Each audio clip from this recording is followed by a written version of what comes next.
Nagsisimula ang kwento sa isang nagyayelong highway kung saan may isang bus ng opisina na naghahatid ng isang grupo ng mga empleyado patungo sa isang skiing resort.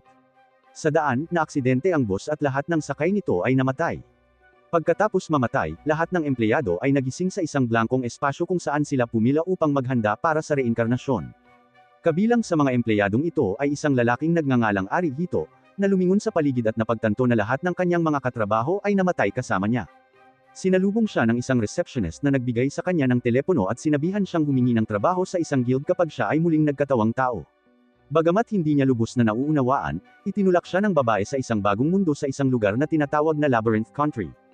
Ang bansa ay itinayo noong medieval na panahon, kaya mukhang hindi bagay si Arihito sa kanyang damit pang-opisina kumpara sa mga ordinaryong tao. Bumisita siya sa guild upang makahanap ng trabaho kung saan niya natagpuan ang isa sa kanyang mga dating katrabaho, si Shiromiya. Nagparehistro siya para sa isang trabaho bilang isang shrine maiden at tumalikod upang umalis. Nakasalubong niya ang isang babaeng nagngangalang Elaithia na humiling sa kanya na sumali sa kanyang grupo. Ipinaliwanag ni Shiromiya na bago siya sa mundo. Kaya tumango si Elaithia dahil alam niya ang tungkol sa bagong reinkarnasyon. Gayunpaman, ipinaliwanag niya na ang kanyang mga kakayahan bilang isang vanguard ay nagpapahirap sa mga rearguard na makasabay sa kanya. Kaya kailangan niya ng bagong kasamahan sa koponan. Habang pinapanood siyang subukang i-recruit si Shiromiya, nagsimulang pagtawanan ng ilang mga nakamasid si Elaithia. Bagamat iniisip nilang malakas siya, sinabi nila sa kanya na hindi kailanman gagana ang kanyang koponan dahil may kakaibang kondisyon si Elaithia. Sa kabila ng kanilang panghihina ng loob, tinanggap ni Shiromiya ang kanyang alok. Kaya, ngumiti si Elaithia at umalis kasama niya.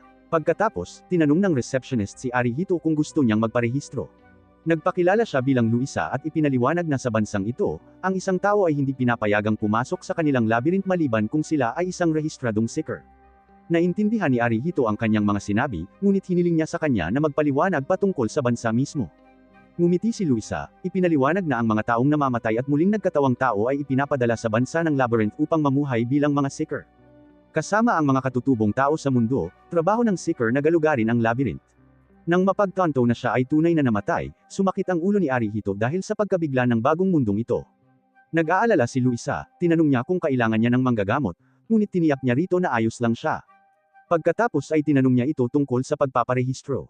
Kaya ipinaliwanag ni Luisa na mayroon siyang blankong description ng trabaho sa kanyang telepono. Hiniling niya kay Arihito na punan ng description ng trabaho na sa tingin niya ay pinakamainam para sa kanya. Ipinaliwanag na pinapayagan ng kanilang bansa ang lahat na gawin ang mga gawaing pinakaangkop sa kanila. Tumango si Arihito, iniisip na dapat siyang pumili ng trabahong mataas ang demand sa bansang ito. Ngumiti si Luisa at hinintay siyang pag-isipan ito. Sa paggunita sa kanyang nakaraang buhay, naisip ni Arihito ang kanyang batang amo, si Igarashi, na palaging nagpapatrabaho sa kanya ng labis. Napilitang sundin ang kanyang boss sa korporasyon, ang kawawang lalaki ay na-stress sa kanyang mga kalokohan sa lahat ng oras. Ngayon sa mundong ito, nagkaroon siya ng pagkakataong pumili ng anumang trabaho na gusto niya. Kaya nagpasya siyang gumawa ng isang bagay na nakaka-relax para sa kanyang sariling kapakanan. Bigla, lumitaw si Igarashi sa likuran niya, na ikinagulat ng kawawang lalaki. Nainis siya sa reaksyon nito at sinabing ang mundo ng medieval ay parang isang higanteng cosplay party para sa kanya. Gayunpaman, tinanggap niya ang kanyang kapalaran dahil wala nang ibang mapupuntahan. Nagbigay din si Igarashi ng casual na komento na hindi niya inaasahan na manghuhuli siya ng mga halimaw, na ikinagulat ni Arihito dahil wala itong alam tungkol sa kanila. Ipinaliwanag niya na ang pagtalo sa mga halimaw ay talagang isang mahalagang trabaho na ibinigay sa mga seeker sa mundong ito. Binalaan niya ito na pumili ng kanyang trabaho at mag-party ng maingat, kung hindi ay maaari siyang mamatay sa mapanganib na labyrinth. Pagkatapos ay napaisip siya kung anong trabaho ang pinili ni Arihito. Mula pa noong siya ay manager nito, sanay na si Igarashi na umasa sa kanya para sa tulong. Mahinahon siyang umaasa na makakapili ito ng trabaho na makakasabay sa kanyang klase. Kaya, nagsimulang magpawis si Arihito, iniisip na siya ang magiging punching bag niya sa kanyang bagong buhay, habang tinatanong niya kung anong trabaho ang pinili niya. Napansin ni Igarashi na formal pa rin ang pakikipag-usap niya sa kanya. Nalungkot siya na napakalayo ng kanyang loob, umaasa na maaari silang maging mas malapit. Gayunpaman, nilunok niya ang kanyang pride at tumanggi na sabihin ito ng malakas. Sinabi niya kay Arihito na ang kanyang trabaho ay Valkyrie, para magamit niya ang mga espada at sibat kasama ang mahika ng espiritu. Nagulat siya sa dami ng mga kakayahang napili nito, ngunit iniisip niya na ang pagkakaroon ng maraming papel ay maaaring magligtas ng kanyang buhay at trabaho sa hindi mahuhulaan na mundong ito. Sinabihan din niya si Arihito na siguraduhing pipili siya ng iba't ibang papel upang maiwasan ang pagpapalit ng iba. Nagpasalamat siya sa payo, at sinabing mag-iingat siya kapag sumasali sa isang koponan. Nagulat si Igarashi sa malayong tugon nito dahil inaasahan nitong bubuo siya ng isang koponan kasama niya. Gayunpaman, mas matigas pa sa bato si Arihito, kaya patuloy niyang hindi napapansin ang mga pahiwatig nito. Kalaunan, nadismaya siya at umalis. Pagkatapos niyang umalis, nagtaka si Arihito kung bakit kakaiba ang kilos nito. Ipinaalala sa kanya ni Luisa na hindi pa rin siya nakakapili ng trabaho. Para matulungan siyang magdesisyon, ipinaliwanag niya na makakakuha siya ng mga contribution points sa pamamagitan ng kanyang trabaho. Sa kanilang mundo, ang mga seeker ay makakakuha ng mga puntos sa pamamagitan ng pagkolekta ng mahalagang kayamanan, pagtalo sa malalakas na halimaw, at pagliligtas sa iba pang mga seeker. Bukod sa paggamit bilang pinagkukunan ng pera, ginagamit din ng mga contribution point para i-rank ang mga seeker sa labyrinth leaderboard. Matapos ipaliwanag ito, sinabi ni Luisa kay Arihito na i-record ng kanyang telepono ang lahat ng kanyang mga aksyon sa loob ng labyrinth. Inihayag niya na ang ranggo ng isang seeker ay napakahalaga dahil tinutukoy nito ang kanilang katayuan sa loob ng bansa.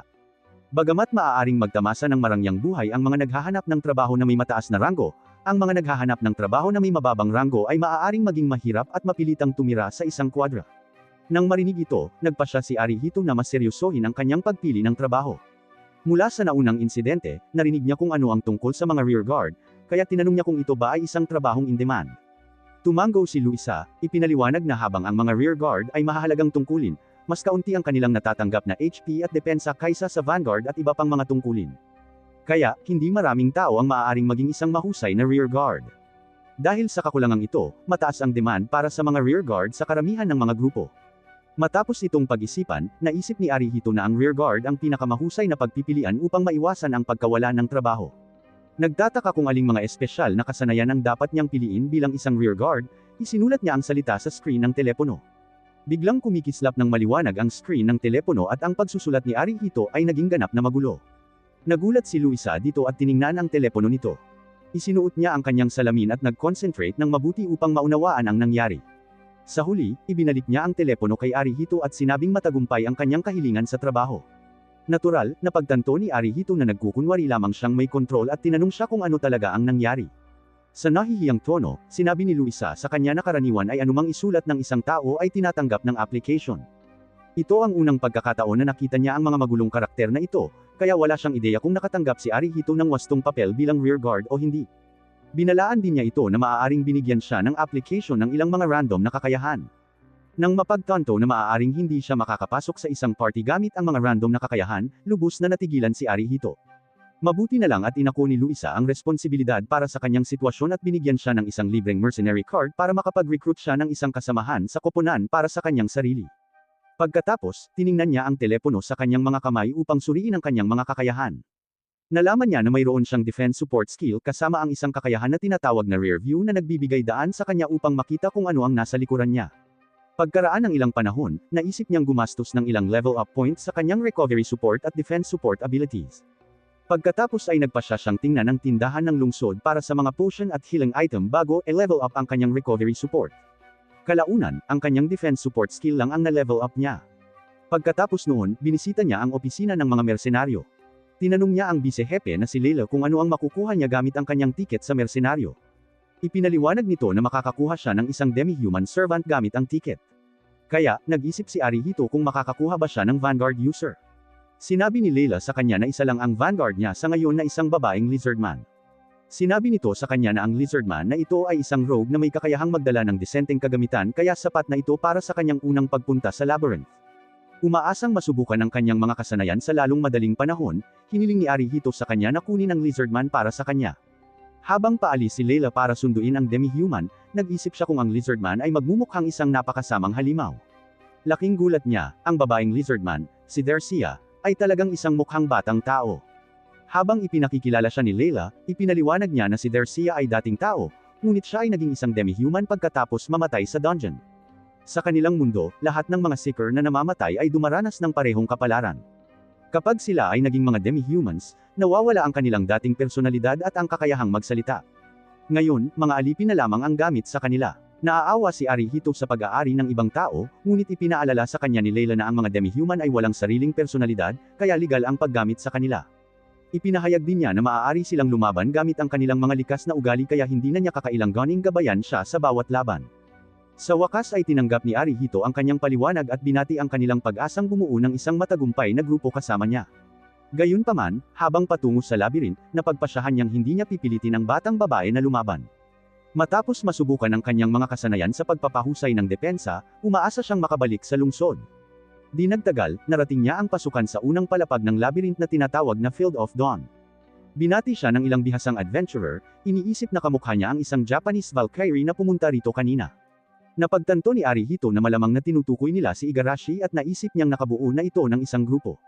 Ipinaliwanag ng pinuno ng mga Seeker na nagngangalang Ribbolt na inililigtas niya ang mga na-stranded na Seeker mula sa labyrinth para sa ikabubuhay. Sinagot ni Arihito ang kanyang pagbati, interesado siyang malaman kung ang labyrinth ay talagang kasing delikado ng sinasabi nito. Ipinaliwanag niya na ang dungeon ay may ilang totoong panganib, ngunit hanggat nananatili si Arihito sa mga mababang level na halimaw, magiging maayos siya. Gayunpaman, binalaan niya ito na iwasan ang mga pinangalanang halimaw sa lahat ng paraan. Nalaman ni Arihito na bukod sa mga normal na halimaw, ang mga pinangalanang halimaw ay may mga espesyal na titulo at may malalakas na kakayahan. Sa tuwing ang isang pinangalanang halimaw ay makakasalubong ng isang baguhan, automatiko itong sentensya ng kamatayan para sa kanila. Binalaan siya ni Ribbolt na lumayo sa mga pinangalanang halimaw. Kaya, nagpasalamat si Arihito sa payo. Sinabihan siya ni Ribbolt na kontakin siya anumang oras kung kailangan niya ng tulong. Ipinaliwanag niya na maraming iba pang mga search group ang patuloy na nagpapatrolya sa mga dungeon, ngunit paminsan-minsan ay may mga taong hindi nila napapansin. Tinanggap ni Arihito ang lahat ng kanyang payo, pagkatapos ay tumungo pababa sa labyrinth kasama si Dercia. Sa loob, nakakita siya ng isang luntiang field na puno ng mga natural na batis. Pagkatapos ng kaunting paglalakad, nakasalubong niya ang isang kakaibang bulak na gumulong papunta sa kanya. Tiningnan ni Arihito ang kanyang telepono para tingnan kung ito ay isang halimaw, ngunit ang bulak ay nagsimulang umikot sa mga kakaibang bilis. Napansin agad ni Dercia ang mga galaw nito, kaya hinugot niya ang kanyang punyal habang si Arihito ay nadidistract. Dahil ang bulak ay isang level 1 monster lamang, hindi nag-alala si Arihito. Bigla itong sumugod patungo sa kanya sa napakabilis na bilis, ngunit hinaranggan ito ni Dercia gamit ang kanyang punyal. Ang epekto ng atake ay nagpabagsak sa kanya sa lupa, at nagulat siya nang makitang ang halimaw ay talagang nasugatan si Dercia. Sa kabila ng kanyang mga pinsala, patuloy niyang ipinagtanggol ang kanyang master. Habang patuloy na bumababa ang HP bar ni Dercia, nagpasya si Arihito na gumawa ng hakbang. Ginamit niya ang kanyang defense support skill na nakatulong sa kanya na ganap na harangan ang atake ng bulak. Habang pinipigilan ang halimaw, inalerto niya si Dercia na atakihin ito sa kanyang signal. Pagkatapos ay inatake niya ang halimaw gamit ang isang tirador na nagbigay sa kanya ng pagkakataong patayin ito gamit ang kanyang punyal. Bagamat masaya si Arihito sa kanyang tagumpay, nainis siya sa mga pinsala ni Dercia. Tinanong niya ito kung dapat ba silang umalis upang tulungan siyang gumaling, ngunit umiling ito. Pagkatapos ay humingi siya ng tawad sa kanya at nagpasalamat sa pagprotekta sa kanya. Habang nangangako si Arihito na susuportahan siya sa hinaharap, narinig niya ang isang babaeng sumisigaw sa takot. Matapos marinig ang ingay, natagpuan niya si Igarashi at ang mga kasamahan nito na nakaharap sa isang makapangyarihang halimaw. Mabilis na bumaba si Arihito upang tulungan siya habang ang mga kasamahan ni Igarashi ay nagreklamo tungkol sa kanilang malas dahil sa mabilis na pagkatagpo ng isang pinangalanang halimaw. Bigla, ang pinangalanang halimaw na tinatawag na Red Face ay sumugod patungo kay Igarashi at sinigawan siya ni Arihito na tumakas.